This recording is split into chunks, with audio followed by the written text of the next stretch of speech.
하나님 말씀 예레미야 49장 7절에서 22절까지 말씀 교독하겠습니다. 예레미야 49장 7절에서부터 22절까지 말씀입니다. 오늘은 8월 6일 금요일 아침입니다.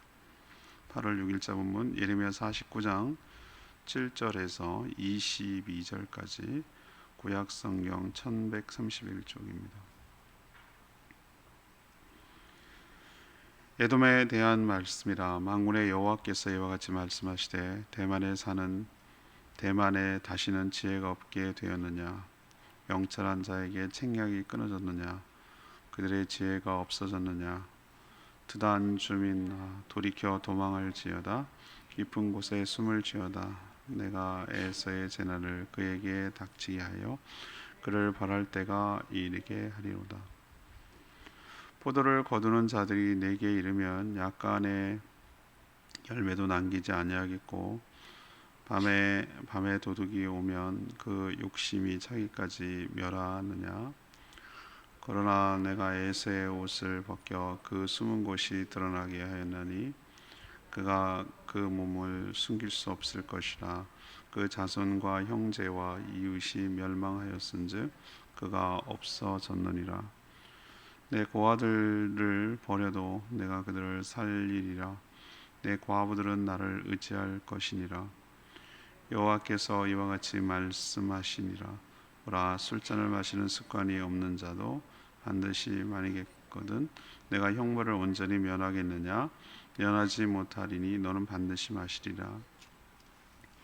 여호와의 말씀이니라. 내가 나를 두고 맹세하노니 보스라가 놀램과 치욕거리와 황폐함과 저주거리가 될 것이요 그 모든 성읍이 영원히 황폐하리라 하시니라. 내가 여호와께로부터 오는 소식을 들었노라. 사자를 여러 나라 가운데 보내어 이르되 너희는 모여와서 그들을 치며 일어나서 싸우라. 보라, 내가 너를 여러 나라 가운데서 작아지게 하였고 사람들 가운데서 멸시를 받게 하였느니라.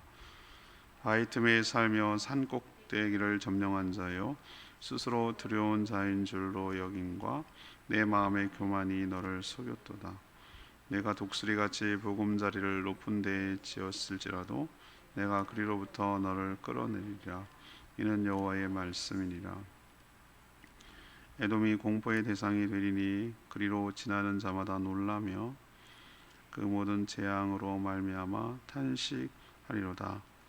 여호와께서 말씀하시니라. 소돔과 고모라 그 이웃 성읍들이 멸망한 것 같이 거기에 사는 사람이 없으며 그 가운데 머물며 살 사람이 아무도 없으리라. 그러나 사자가 요단강의 깊은 숲에서 나타나듯이 그가 와서 견고한 처소를 칠 것이라. 내가 즉시 그들을 거기에서 쫓아내고 택한 자를 내가 그 위에 세우리니 나와 같은 자 누구며 나와 더불어 다툴 자 누구며 내 앞에 설 목자가 누구냐? 그런즉 에돔에 대한 여호와의 의도와 대만 주민에 대하여 결심하신 여호와의 계획을 들으라. 양떼 어린 것들을 그들이 반드시 끌고 다니며 괴롭히고 그 처소로 황폐하게 하지 않으리라. 그들이 넘어지는 소리에 땅이 진동하며 그가 부르짖는 소리에 홍해가 들리리라. 보라, 원수가 독수리같이 날아와서 그의 날개를 보스라 위에 펴는 그날에 에돔 용사의 마음이 진통하는 여인같이 되리라 하시니라. 아멘.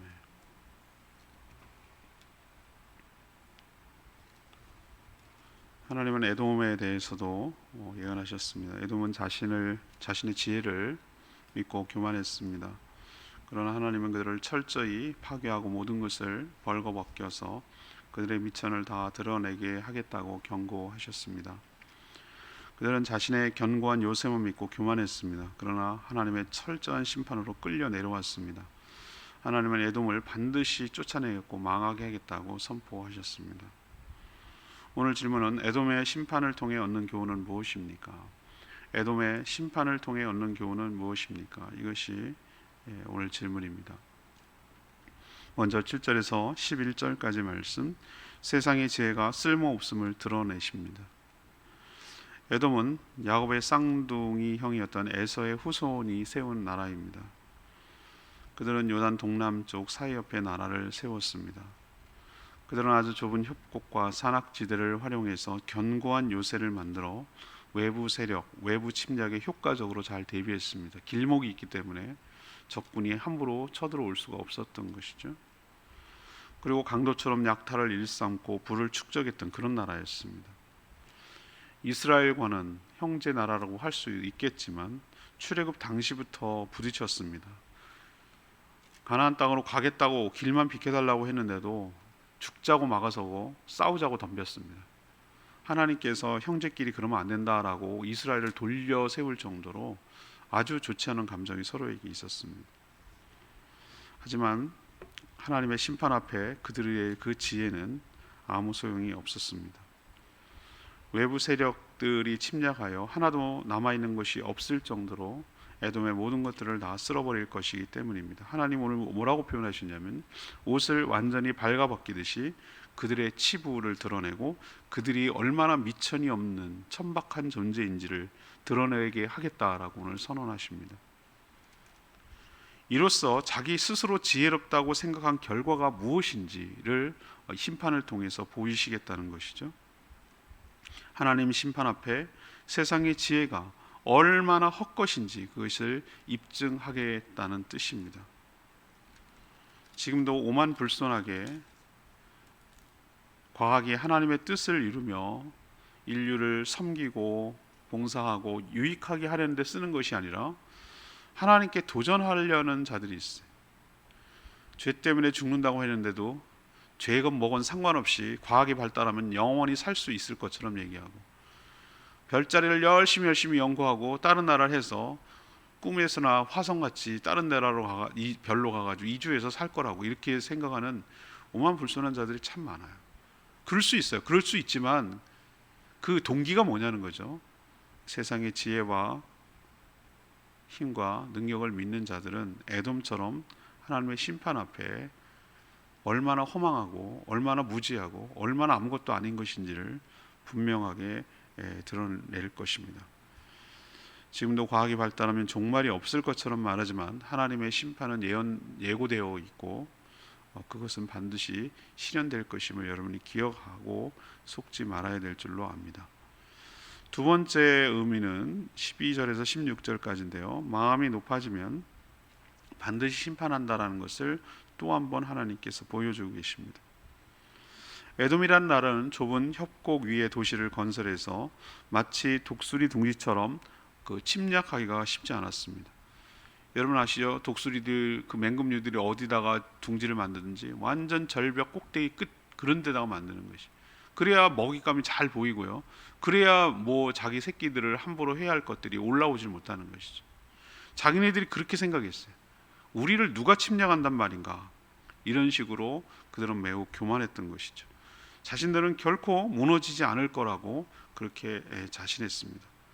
근데 오늘 16절에 보면 뭐라고 합니까? 하나님은 반드시 그들의 높은 보금자리에서 끌어내겠다고, 마치 독수리처럼 그 둥지에 있는 곳에서 끌어낼 거라고 그렇게 말씀하고 계세요. 에돔을 완전히 황폐하게 만들어서 13절에 보면 모든 나라들에게 놀람, 그러니까 아니 어떻게 에돔도 저렇게 무너지지? 라고 생각할 정도로 놀람과 치욕거리와 황폐함과 저주거리가 되게 하겠다라고 하나님께서 오늘 말씀하고 계세요. 15절에 보면 여러 나라가 모여와서 에돔을 치며 그들과 싸울 것이고, 에돔은 하나님의 심판으로 여러 나라들 가운데 아주 작은 나라로 만들고 15절에 보면 멸시의 대상이 되게 하겠다라고 오늘 말씀하고 있습니다. 하나님은 술잔으로 술을 마시지 않는 이스라엘도 심판하셨는데 에돔은 말할 것도 없다라고 그 당시 풍습을 비유하면서 말씀하고 계세요. 12절에 보면 하나님은 반드시 그들에게 하나님의 진노의 잔을 마시게 하겠다. 예수님 당시에도 이 잔을 하고 하는 것, 이 잔의 메타포는 하나님의 심판을 상징하는 것이에요. 그를 마시게 하겠다. 사약을 먹는 것처럼 그렇게 진노의 잔을 마시게 하겠다라고 반드시라는 표현을 써서 하나님이 반드시 심판하겠다는 의지를 보여주고 계시죠. 어제 모압, 암몬, 그리고 오늘 에돔에 이르기까지 다 공통점이 하나 묶어서 딱 한다면 내일 모레 또 하게 될, 다음 주에 있게 될 그 바벨론과 기타 등등 나라까지 다 포함한다면 딱 한 가지 공통점이 묶여져 있어요. 공통분모가. 하나님 앞에 교만한 자는 반드시 심판한다는 거예요. 이게 공통점이에요. 공통점. 하나 다 발견하는 공통점이 바로 그거예요. 마음이 높아지고 하나님께 대적하고 하나님 없이도 살고 하나님의 권위와 하나님의 주권을 무시하는 말과 행동을 하는 것에 대한 대가를 반드시 치른다는 거예요. 그것이 에돔의 심판에도 또 한 번 확인이 되는 것이에요. 이 하나님이 딴 하나님이 아니고 지금도 살아계신 하나님인 줄로 믿습니다. 그렇다면 여전히 동일하게 적용이 되는 거예요. 그러니까 우리가 마음이 높아지는 것이 얼마나 패망의 선봉인지를 여러분 기억하고 매일매일 우리는 가만히 있으면 높아지려는 속성이 있어요. 우리 가운데 그 죄성 중에 하나거든요. 여러분 그거 생각하셔야 돼요. 뭐냐면은 우리는 그냥 가만 내버려 두면은 높아지려는 마음이 있어요. 개들은 가만 내버려 둬도 입이 근질근질해서 뭐 물을 넣어 뜯고 싶고요. 닭들은 가만 내버려 둬도 습관적으로 쪼는 것처럼, 이해되시죠? 그런 것처럼 본능적으로 우리는 가만히 내버려 두면 그냥 가만히 있는 게 아니라 뭐 보면 허접 쓰레기 같은 그 자랑거리도 안 되고 건덕지도 안 되는 것 가지고 그거 하나 가지고 막 자랑하고 뭘 갖다 끌어놔도 다 자랑하려고 합니다.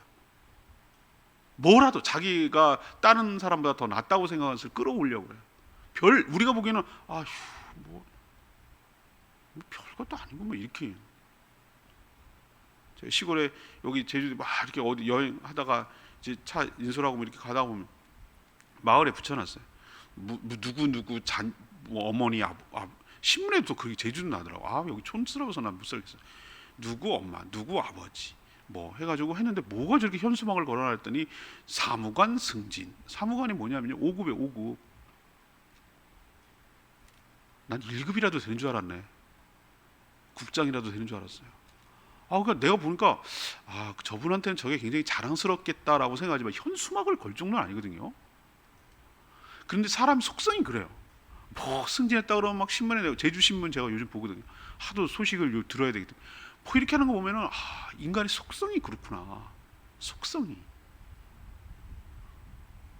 자기가 배운 학벌, 자기가 나온 학교, 자기 가문, 자기가 뭐 기술, 자격증, 회사, 연봉, 재산, 미모 뭐 여러 가지 뭐라도 이렇게 이 에돔처럼 모압처럼 암몬처럼 전부 다 이 하려는 속성이 있어요. 여러분 기억하셔야 되는 게 하나 절대 잊어버리지 말는 게 은혜의식.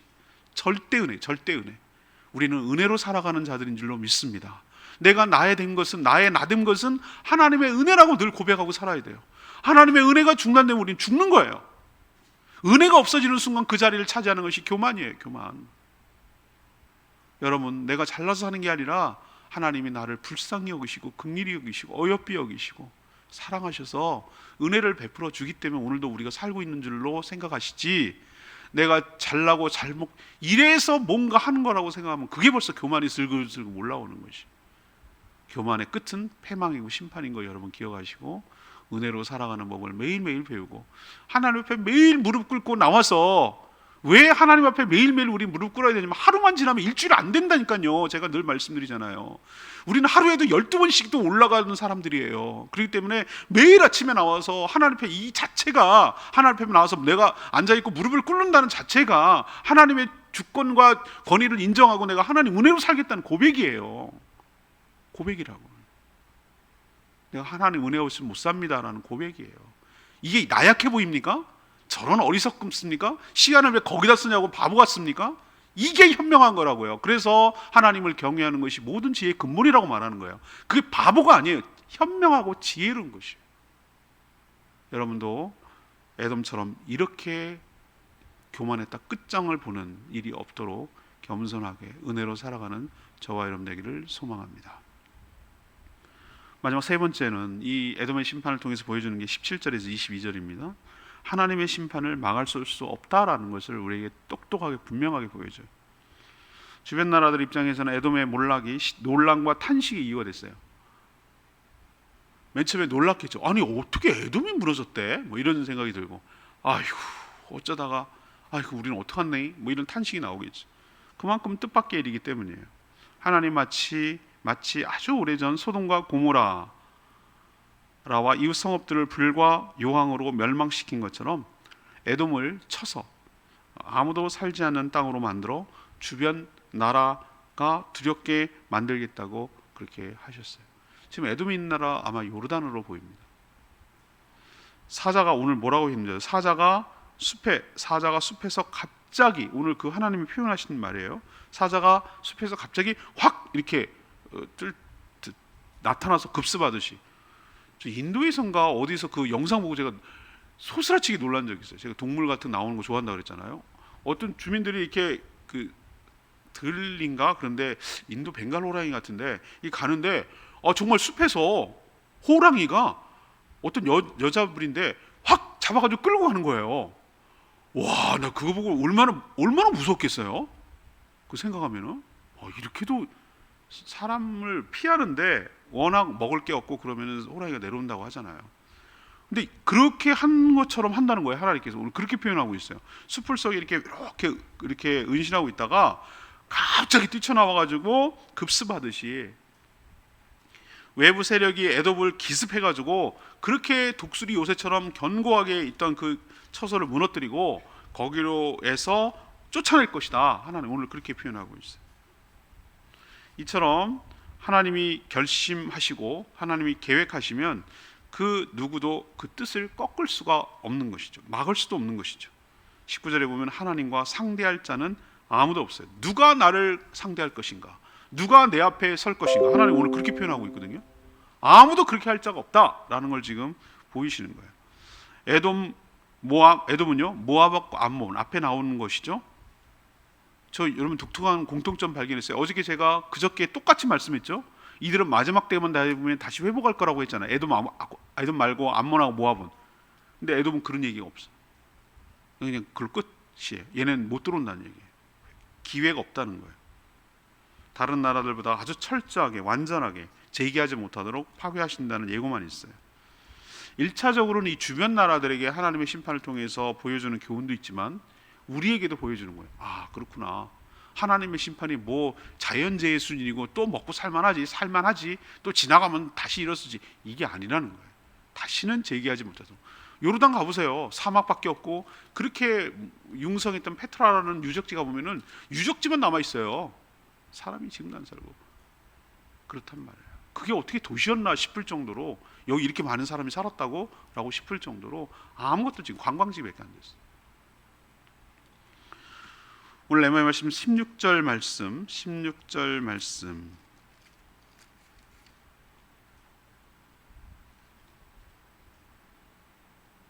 바위 틈에 살며 산꼭대기를 점령한 자여, 스스로 두려운 자인 줄로 여긴가. 내 마음의 교만이 너를 속였도다.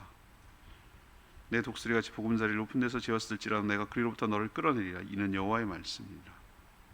잠언 18장 12절 여러분 잘 알죠? 사람의 마음의 교만은 멸망의 선봉이요 겸손은 존귀의 길잡이니라. 왜 교만을 멸망의 선봉이라고 했을까요? 교만하면 하나님을 불신하고 의지하지 않기 때문입니다. 뭔가 우월하고 잘난 것 같으나 오늘 하나님이 정확하게 표현했죠. 자신을 속이는 어리석음이 바로 교만이에요. 자신의 꾀에 자기가 속아 넘어가는 것이죠. 에돔은 견고한 요새를 믿고 교만했다가 하나님의 심판으로 한 번에 무너졌죠. 이게 바로 속이는 거라고 말하는 거예요. 자기를 기만하는 거라고 오늘 막연하는 거예요. 오늘도 여러분 자기 기만에 빠지지 말고 교만하지 않고 주의 은혜로 살아가고 주의 은혜를 사모하고 주의 은혜를 기도하고 간구하고 얻도록 하는, 그래서 그 힘으로 살아가는 복된 하루 되기를 축복합니다. 오늘 말씀 에돔이죠. 이번 주일날 설교하겠지만 왜 이런 얘기를 하셨을까 여러분 생각하셔야 돼요. 여러분 재미 하나도 없어요. 고비가 많이 오는데 성경을 읽다가 창세기는 재밌거든요. 레위기 오면 고비가 봐요. 이 제사가 나랑 뭔 상관이 있다는 얘기인가. 그리고 이쪽으로 이제 신약으로 넘어가면은 족보가 1장부터 쭉 나와요. 이게 나랑 뭔 상관이 있단 말인가. 재미가 하나도 없거든. 스토리텔링이 아니. 그러다가 에레미야는 앞뒤로 가면 뭔가 좀 불편하고 막 무섭긴 해도 좀 재미가 있는데, 뭐 남의 나라 얘기할 때 되면은 이게 나랑 뭔 상관이 있는가. 이스라엘 입장에서 그랬을 거야 아마. 우리는 이스라엘 사람들도 그런데 우리는 더한 거죠. 아니 그래 모압하고 에돔하고 뭐 망한들 만들 그게 뭔 상관이 있단 말인가 이렇게 생각하기 쉬운데 하나님 괜히 그냥 이 성경을 얘기했겠어요? 다 이유가 있으니까 하는 것이지. 제가 주일날 그 얘기할 거예요. 하나님이 온 우주와 온 세계의 주인이신 줄로 믿습니다. 강대국에 의해서 움직이는 게 아니란 말이에요. 자, 오늘 에돔을 치고 계시는데 에돔의 심판을 통해서 얻는 교훈이 뭐냐는 거예요. 첫 번째는 뭐예요? 굉장히 이 사람들이 자기 지혜로 충만했어요. 에돔을 소개하면서 첫 번째 뭐라고 그래요? 대만에 다시는 지혜가 없게 되었느냐. 이 조롱하는 말이에요. 하나님께서 너희들 그렇게 똑똑하고 잘난 척 하더니만 이게 지혜냐 너네? 이렇게 얘기하는 거랑 마찬가지예요. 그래서 하나님께서 세상의 지혜가 얼마나 쓸모없는가 라는 것을 에돔의 심판을 통해서 보여준다는 거예요. 두 번째는 아주 요새에 잘 있어가지고 자기는 안 망할 거라는 거예요. 그런 마음이 높아지는 교만함을 하나님은 반드시 심판한다는 거예요. 세 번째는 뭐예요? 하나님이 심판하면 또 피하면 되지 뭐 아니라는 거예요. 에돔은 다시 재기하지 못했어요. 다른 나라랑 기회조차 없어요. 그냥 그걸로 끝. 아무것도 살지 않는, 남들이 보면은 기가 막히고 놀랜거리와 탄식거리와 조롱거리가 될 만큼 완전히 소멸되는 일이 있을 것이다. 이걸 생각하면 우리는 정말 하나님 앞에 두렵고 떨림으로 경외함으로 은혜로 살아가는 복된 하나 되기를 축복합니다. 오늘 말씀 붙들고 기도하기 전에 454장 찬양집 454장 부르고 기도하겠습니다.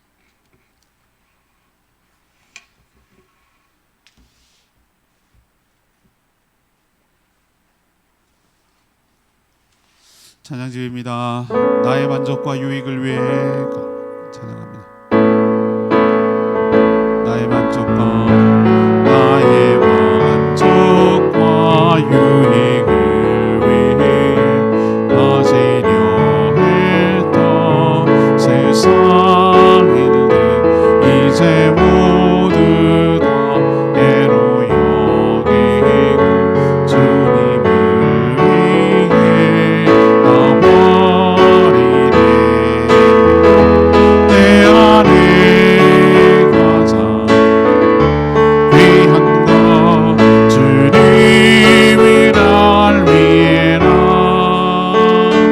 모든 것 되시며 은혜와 기쁨 되신 주 사랑합니다. 부활의 능력 체험하면서 주의 고난에 동참하는 주의 죽으신 몸을 담아서 그의 생명에 참여하네. 내 안에 가장 귀한 것 주님은 날 위해라. 모든 것 되시며 은혜와 기쁨 되신 주 사랑합니다. 나의 주. 그렇습니다. 오늘 에돔 편입니다. 에돔을 하나님이 어떻게 심판하시고 왜 심판하시는지를 깨닫고 우리에게 적용할 필요가 있어요. 남 얘기하듯이 나랑 상관이 없는 것처럼 여기면 안 됩니다.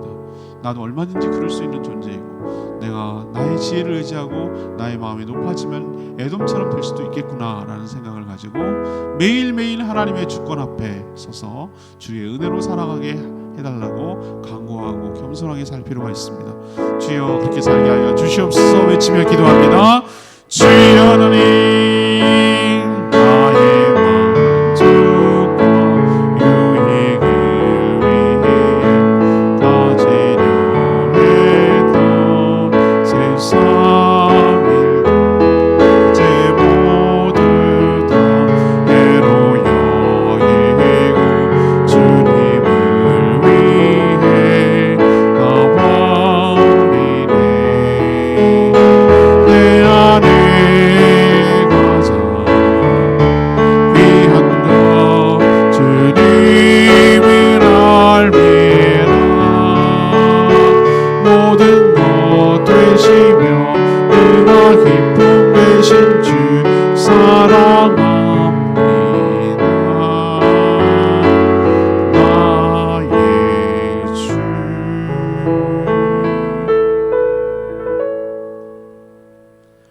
하나님의 에돔의 멸망을 보면서 하나님을 배제한 지혜가 얼마나 허망하고 소용없는지 깨닫습니다. 하나님을 경외함이 왜 지혜의 근본이라고 하고 하셨는지 알 것 같습니다. 그들은 견고한 요새를 믿고 마음이 높아졌지만 하나님의 심판으로 땅바닥까지 떨어져 수치와 조롱의 대상이 되었습니다. 하나님의 심판을 막을 수 있는 자는 그 누구도 없음을 깨닫습니다. 하나님께서 반드시 심판하셔서 선하신 그대로 이루심을 깨닫게 하여 주시고 교만은 자신을 속이는 것임을 기억하고 하나님과 사람 앞에서 늘 겸손하며 은혜로 살아가는 법을 배워가게 하여 주시옵소서. 오늘도 우리에게 하나님의 은혜를 베풀어 주셔서 그 은혜로 살아가는 복된 하루 되게 하여 주시옵소서. 무더위 그리고 열대야 코로나 때문에 여러 가지 어려움을 겪고 있는 사랑하는 성도들 안전하게 지켜주시고 한 명도 건강 상하는 일 없도록 보호하여 주시옵소서. 주님께 모든 것 부탁하옵고 예수 그리스도의 이름으로 축복하며 기도합니다. 아멘. 오늘 하루도 주님의 은혜 가운데 살아가는 복된 하루 되기를 축복합니다.